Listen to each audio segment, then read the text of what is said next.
মুখ্যমন্ত্রী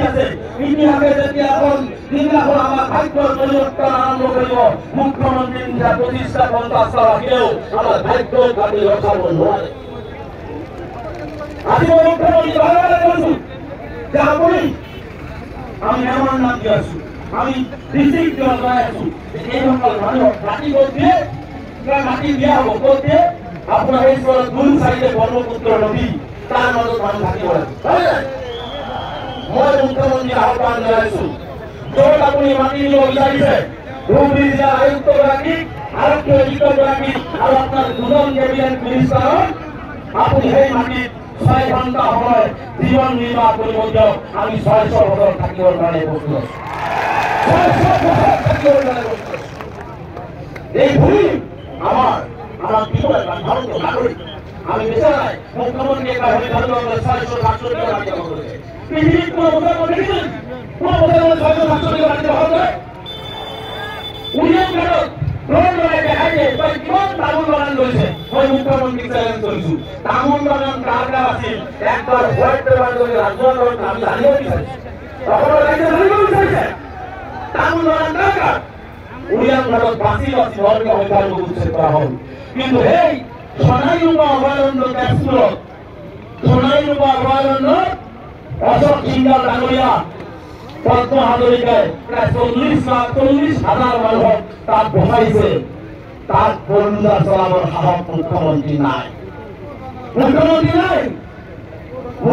ডাঙরিয়া এই কারণে নাই যে মুখ্যমন্ত্রী ডাঙরিয়া তার হাত দিলে এইবিলাক বিস্ফোরণ থাকিব নোৱাৰিব আর ওই ভালো ভাত দিলে হয়ে যাবে মানে মার খাবার চলে থাকিব এইটু হয়তো আমি নকরো। আমার স্পষ্ট কথা গণতান্ত্রিক আন্দোলন আরম্ভ হয়েছে প্রতিজন ভূমিহীন মানুষ ভূমি দেওয়া দিব কোন বার্তার মানুষ উচ্ছেদ কৰিব নোৱাৰিব কোন বাৰ্তাৰ মানুষ উচ্ছেদ কৰিব নোৱাৰিব যিসকল মানুহৰ ঘৰ বাৰী ভাঙিছে তেওঁলোকৰ ক্ষতিপূৰণৰ ব্যৱস্থা গ্ৰহণ কৰিব লাগিব।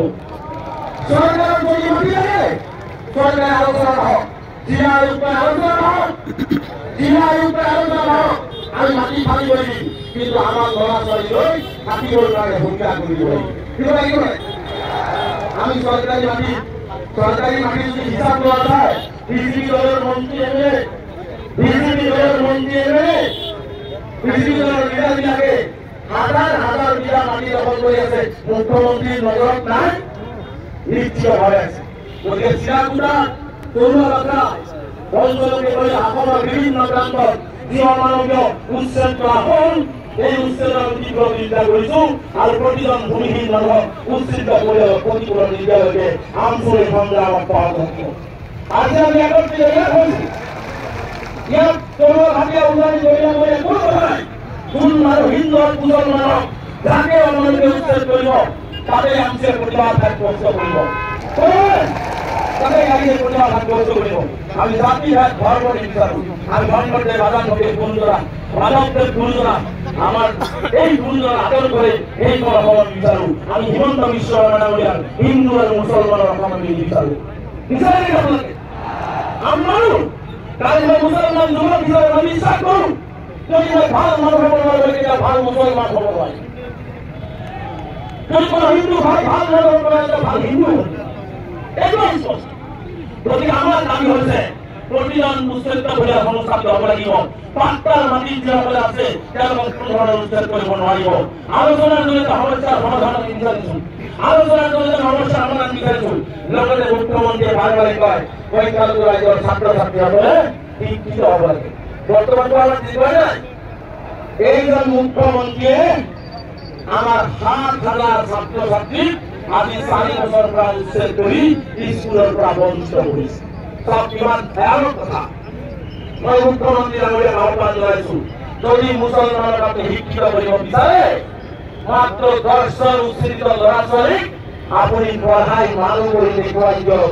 আপুনি মিছলীয়া নহয় আপুনি যি কৰে আপুনি সংখ্যালঘু বিৰোধী নহয় আপুনি মুছলমান বিৰোধী নহয়। এইটো এটা গম্ভীৰ মাটিত কৈ গৈছো যে তেওঁ একমাত্ৰ উদ্দেশ্য হৈছে অসমত অসমীয়া জাতি নাৰাখি হিন্দু মুছলমান ৰাখি সব নিজৰ বৈতাৰণি পাৰ হ'ব বিচাৰিছে।